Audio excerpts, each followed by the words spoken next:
Hello friend, आज second day है आपका बायनोमियल थ्योरम में।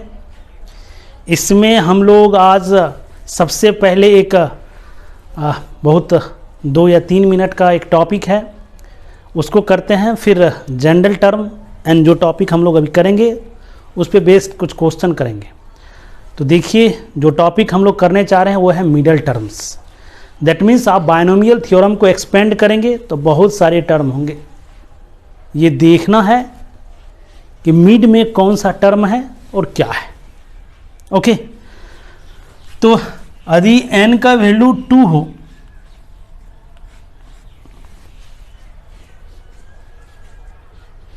तो देयर आर 3 टर्म। ये रहा आपका मिड में। n का वैल्यू 4 रहे तो देयर आर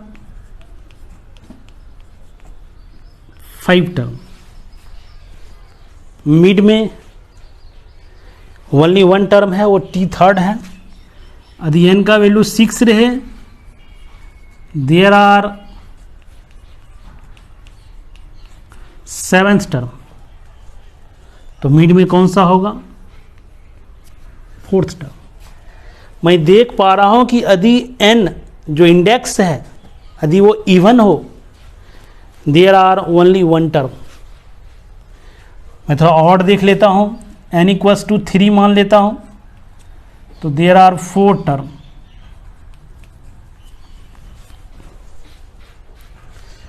तो ये जो आपका मिडल टर्म हुआ। यदि n 3 हो there are 2 middle term, second and third term. यदि n का वैल्यू 5 हो देयर आर टोटल 6 टर्म। तो ये दोनों आपका क्या रहा? Middle term. ओके, एक चीज यहां से स्पष्ट हो गया है। यदि इंडेक्स इवन हो then there is only 1 middle term. यदि इंडेक्स ऑड हो there are 2 middle terms. Okay, तो यदि आपका इसका मिडल टर्म निकालना है तो कैसे निकालेंगे? tn plus 2 plus 2/2। यहाँ पे मिडल टर्म निकालना है t4 प्लस 2/2। यहाँ पे मिडल टर्म निकालना है t6 प्लस 2/2। दैट मीन्स यदि आपका n इवन हो there is only 1 middle term और वो होगा tn प्लस 2/2। यदि आपका n ऑड है there are 2 middle term tn plus 1/2 and tn plus 3/2। Okay, तो ये आप मेमोरी में रखिए। और एक मेमोरी में रखने के लिए एक चीज़ आपको बता रहा हूँ। मुझे ओवरऑल ये आइडिया आ चुका है कि there are 3 middle terms. Odd में 2 होता है, इवन में 1 होता है। ये मेमोरी में रहे तो कोई प्रॉब्लम नहीं है, लेकिन थोड़ा सा याद रखिए देयर आर 3 मिडल टर्म। इस 3 में ऑड्स कितने हैं? तो 2 हैं, और इवन कितने हैं? तो 1 है। यहाँ से ये मेमोरी में रखिए। यदि n इवन हो तो ओनली 1 मिडल टर्म, ऑड हो तो 2 मिडल टर्म। और निकालने के जो तरीके हैं उस n में एक बार 1 ऐड कीजिए डिवाइडेड बाई 2, फिर 2 ऐड कीजिए डिवाइडेड बाई 2, और 3 प्लस कीजिए डिवाइडेड बाई 2। इस बेसिस पे आप मेमोरी में रख सकते हैं। बाकी ये सिंपल एंड स्मॉलेस्ट टॉपिक है। अब हम लोग कुछ क्वेश्चन करने जा रहे हैं जो आपका middle term and general term के बेस्ड पे है। देखिए इस क्वेश्चन को, बेस्ड ऑन जनरल टर्म क्या कह रहा है कि find the coefficient of x to the power 11 in the expansion of this तो आप इसको एक्सपेंड करेंगे, देयर आर टोटल 30 टर्म, उसमें आप काउंट करेंगे क्या, x टू द पावर 11 का कोएफिशिएंट क्या होगा। इस तरह के क्वेश्चन बनाने के लिए हम लोग एक जनरल टर्म मान लेते हैं TR+1, ये किसके इक्वल हो जाएगा, 12CR x to the power 3 12 minus R minus 2 x square to the power R। यहाँ से हो जाएगा 12CR x to the power 36 minus 3R minus 2 to the power R x पे पावर माइनस 2R। यहाँ से क्या हो जाएगा आपका 12CR x to the power 36 minus 3R minus 2R minus 2 पे पावर R। और अकॉर्डिंग टू क्वेश्चन कह रहा है कि to find the coefficient of x to the power 11, x to the power 11 का आप कोएफिशिएंट फाइंड आउट करेंगे। That means ये जो है वो किसके इक्वल होना चाहिए, 11th के इक्वल होना चाहिए। 36 माइनस 5R इक्वल्स टू 11, इधर आ जाएगा 25 equals to 5R, R equals to 5। Okay, जब R इक्वल्स टू 5 तो उस समय आपका this and this is the coefficient of x to the power 11। यदि आपको बाइनोमियल कोएफिशिएंट पूछा जाता तो सिर्फ एंड सिर्फ ये टर्म होता। Okay, coefficient of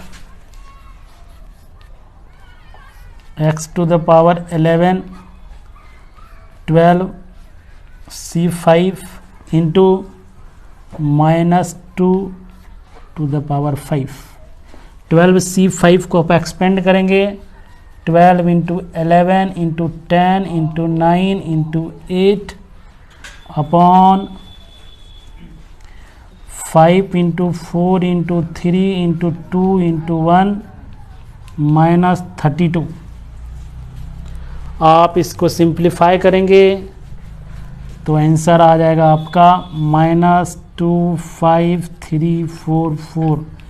this is the coefficient of x to the power 11 in this question. Okay, अब हम लोग नेक्स्ट क्वेश्चन की तरफ मूव कर रहे हैं। देखिए इस क्वेश्चन को क्या कह रहा है, to find the coefficient of x to the power 4 in the expansion of this. कैसे करेंगे इस क्वेश्चन को, बाइनोमियल थ्योरम तो डायरेक्टली है नहीं, तो अब आप इसको थोड़ा सा एक्सपेंड कीजिए तो हो जाएगा 1 4C1x 4C2x square 4C3x cube 4C4x to the power 4 into this. इसको एक्सपेंड करेंगे आप क्या हो जाएगा 1 plus 5C1x square 5C2x to the power 4। उसके बाद आगे बढ़ जाएगा, जैसे x टू द पावर 4 के कोएफिशिएंट निकालने से वहाँ पे नहीं मिलेंगे, उसका कोई फ़ायदा नहीं एक्सपेंड करने से। अब आपको चाहिए x टू द पावर 4 का कोएफिशिएंट, आप इस दोनों को मल्टीप्लाई करेंगे। यहाँ पे कांस्टेंट टर्म है और यहाँ पे x टू द पावर 4 है, इस दोनों जब मल्टीप्लाई होगा x टू द पावर 4 का कोएफिशिएंट आएगा, वो किसके बराबर हो जाएगा 5C2 प्लस, यहाँ पे 1 है, यहाँ पर x टू पावर 3 चाहिए, वो नहीं है, इसे इससे मल्टीप्लाई करने से x टू द पावर 4 का कोएफिशिएंट नहीं आएगा। यहाँ पे पावर आपका 2 है, इधर भी 2 होना चाहिए, तो यहाँ से हो जाएगा 4C2 इंटू 5C1 प्लस, इधर पावर 3 है, इधर पावर 1 होना चाहिए, जो कि यहाँ पे नहीं है, पावर 4 ये कांस्टेंट टर्म 4c4,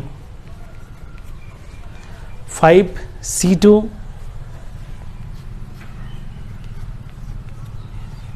10 के इक्वल,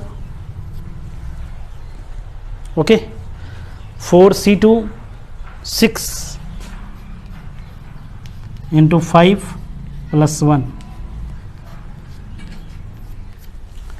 41, ओके। आप डायरेक्टली यहाँ पे यूज़ नहीं कर सकते हैं, बट आप कॉमन सेंस तो अप्लाई कर सकते हैं। तो 41 होगा आंसर इस क्वेश्चन का। अब हम लोग नेक्स्ट क्वेश्चन की तरफ मूव कर रहे हैं। देखिए इस क्वेश्चन को कह रहा है कि find the fourth term from the end of the expansion. Power 9 है, दिया है टोटल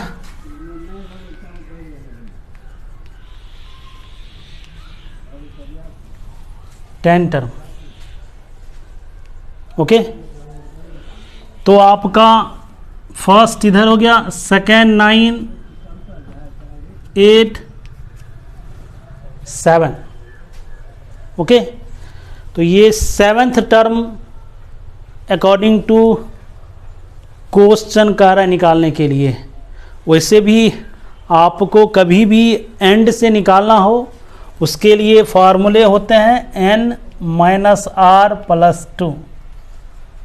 यदि आपका यहाँ पर n कितना है 9, r कितना है 4, तो 9 minus 4 5 plus 2 7th, that means T7th find out करना है आपको।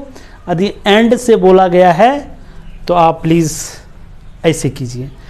अकॉर्डिंग टू क्वेश्चन कुछ नहीं कह रहा है, T7th निकालना है तो T7th निकालिए। T7th इक्वल्स टू, यहाँ 7th है तो 9c6, 6 आ गया। तो यहाँ से क्या हो जाएगा x³/2 पे पावर 3 इंटू ये कितना रहा आपका -2/x² पे पावर 6, ओके। यहाँ से 9c6 9 into 8 into 7 upon 3 into 2 into 1, यहाँ से क्या हो जाएगा x⁹ अपॉन 8 इंटू -2⁶, तो यहाँ से -2⁵ अपॉन x⁴, ओके। यहाँ से आपका ये कैंसिल, यहाँ से आपका ये 3, ये आपका 4 84 into 8 into 1/x⁴, 84 into 8, 8 into 4 2 3 64 672 upon x³। ये रहा आपका T7th term from the starting point and T4th from the end points. One more question करने जा रहे हैं रिलेटेड विद मिडल टर्म्स। देखिए इस क्वेश्चन में आपको मिडल टर्म्स फाइंड आउट करना है। सबसे पहले ये पता कीजिए कि इंडेक्स ऑड है या इवन। यहाँ पर आपका इंडेक्स ऑड है, देयर आर 2 मिडल टर्म्स। कौन कौन मिडल टर्म होंगे? T9 + 1/2 and T9 + 3/2। यहाँ से हो जाएगा T5 and T6 is the middle term. T5 क्या होगा? 9c4 p/x⁵ x/p⁴। 9c4 126 p by x, p to the power 5, यहाँ से आपका T6 क्या होगा 9c5 p by x to the power 4 x by p, 9c5 वो भी 126 के इक्वल इंटू p पे पावर 4 p पे पावर 5 x बाय p। बहुत सारे क्वेश्चन हैं इस टॉपिक में, जो भी मैं आपको बताने जा रहा हूँ उसको ध्यान से आप पढ़िए। कोई भी डाउट हो इस टॉपिक में तो बहुत सारे वीडियोज़ में, प्रीवियस वीडियोज़ में हमने व्हाट्सएप नंबर मेंशन किया है, उस पर आप व्हाट्सएप मैसेज कीजिए, आपको सॉल्यूशन ज़रूर मिलेगा। आज के लिए बस इतना ही। नेक्स्ट क्लास में इसी टॉपिक से रिलेटेड कुछ सब टॉपिक करेंगे। Thank you.